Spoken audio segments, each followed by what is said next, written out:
In this video, let's discuss about int8 and binary embeddings. So Cohere Embed is a embedding model which takes as input text and it returns embeddings. An embedding is a list of floating point numbers that captures semantic information about the text that it represents. Okay, so if you give some input like this, okay, where you give text, so this could be sentences over here or a single word over here, and then it will actually generate a embedding for you. Okay, that is a Cohere Embed, which is their embedding model. Okay, so if you look at OpenAI, they also have an embedding API.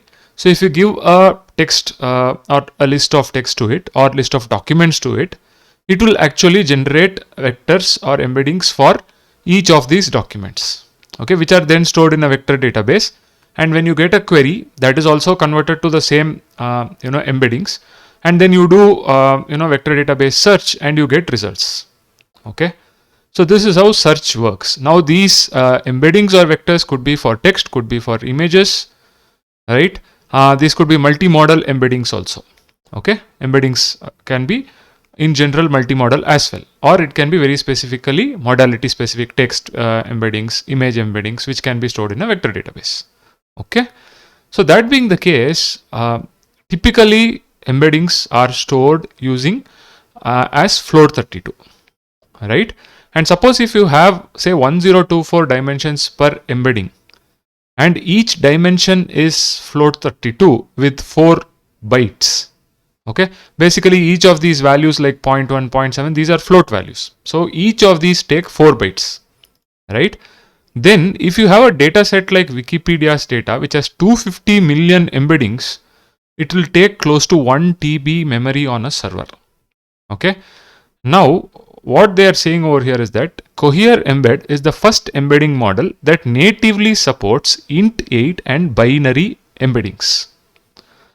Okay, what happens when you use int8 or binary embeddings, right? So your storage will decrease, right? So what will happen over here is that in each of these 1024 dimension, okay, which is float32 values, you are converting it to an int8 value. So each of that would now require only 1 byte for storage, right? So if you have 1024 dimension, previously it requires 1024 into 4 bytes for storage. Now using int8, it will require 1024 into 1 byte or 1024 bytes for storage, right? So this 1 TB now becomes from 954 GB, it becomes 238 GB. Okay, when you are using int8 as your embeddings. Now if you use binary embeddings, it finally comes to 30 GB. What happens in binary embedding? See, in int8, each of these dimension was represented using 1 byte. Okay, from float the value was converted to int8, each of these float values.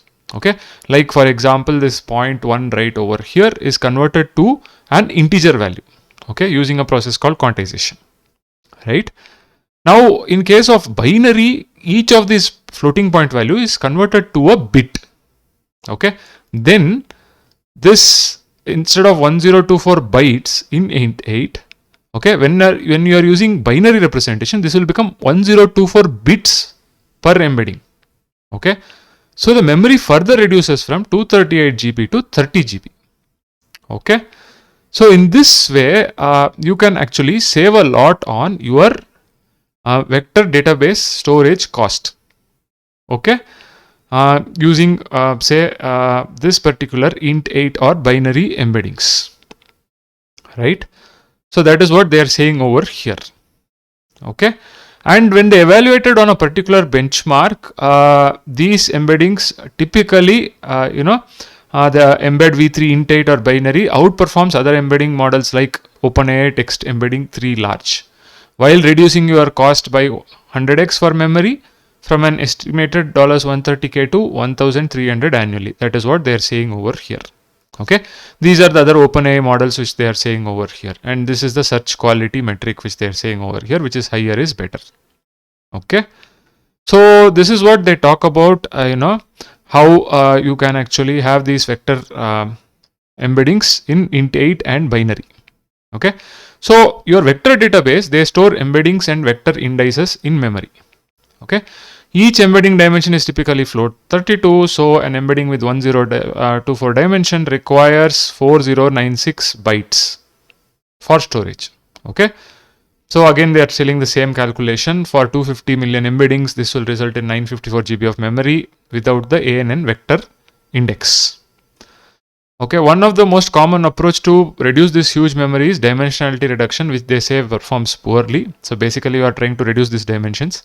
Okay, instead of reducing the dimensions, a better method is to train the model specifically to use fewer bytes per dimension. So by using 1 byte per dimension, that is int8, okay, it comes to 238 GB while keeping 99.99% of the original search quality. If you further use just 1 bit per dimension, then it will come to even lesser, okay, in terms of memory, while still keeping 90 to 98% of the original search quality. That is what they are talking about over here. They are talking about how you can use the API to get it. Okay, I'm not going into that part. So you have huge memory savings. Okay, using int8, as well as that 4x memory saving using int8 and 32x using your binary representation. Okay, so that is what they are talking about over here, and they are saying that for storing these vectors, basically your database also should support it, right? Vector database also should support it. So what they are saying is that some vector databases support it. Okay, it depends on the database. So they are talking about some vector databases which kind of natively support it. So these are some of the databases which natively support it, like Face, Vespa, Milvus. They support binary embeddings. Quadrant supports via binary quantization. VV8 supports via binary quantization. That is what they're saying over here. So besides this 32x memory reduction, embeddings can be, binary embeddings can also be searched 40x faster. So you can search 1 million binary embeddings within 20 milliseconds. Okay, so that is huge over here. So binary embeddings convert the 1024 float 32 values into 1024 bit values, giving you a 32x memory reduction in memory. Okay, and these 1024 bit values are packed to 128 bytes, which can either get as a signed int8 or an unsigned uint8 value. Okay, so you can also pack these binary embeddings into this integer, unsigned integer or integer 8 values. Okay, so that is what they are saying over here. Now, how does this typically work in a search kind of a scenario?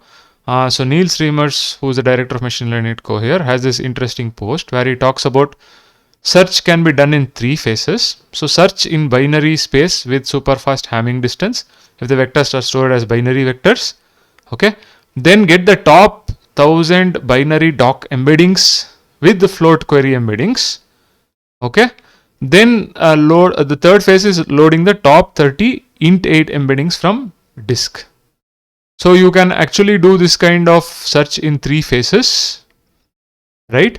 Now using this, what he says is storing 250 million requires 240 GB, costing this thing, right? Disk access can be slow. If we load 1000 float 32 embeddings from disk, the disk can roughly handle 1 query per second. But if we load just 30 int8 embeddings from disk, we can get an increase of 100 query per second.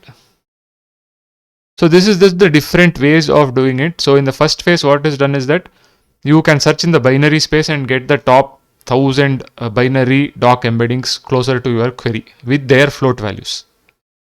Okay. Then from that you can load the top 30 int8 embeddings again. Okay. From this, after rescoring this top, you can get top 1000 binary embeddings first. You can get their corresponding float query embeddings. You can rescore them, right? And for the top 30, you can again get int8 embeddings from disk.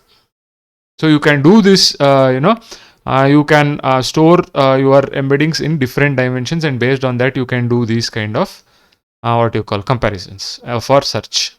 That is the idea over here. Okay. So I think they are going to come out with the technical paper as well, a technical blog post which will go into deep into how did they do this binary and int8 embeddings natively. So we can wait for it. So I was also interested in looking at quadrant where they talk about binary quantization for vector search 40x faster. So here how they have done is that they take a value, right, in your embedding vector, and if the value is below 0, they give it a value of they show over here a sample implementation. I'm just give me a minute. Not here, I think probably here I looked at it. Yeah. This is about binary quantization, right? How you can convert a floating point value into an integer value, int8 conversion, or even binary conversion.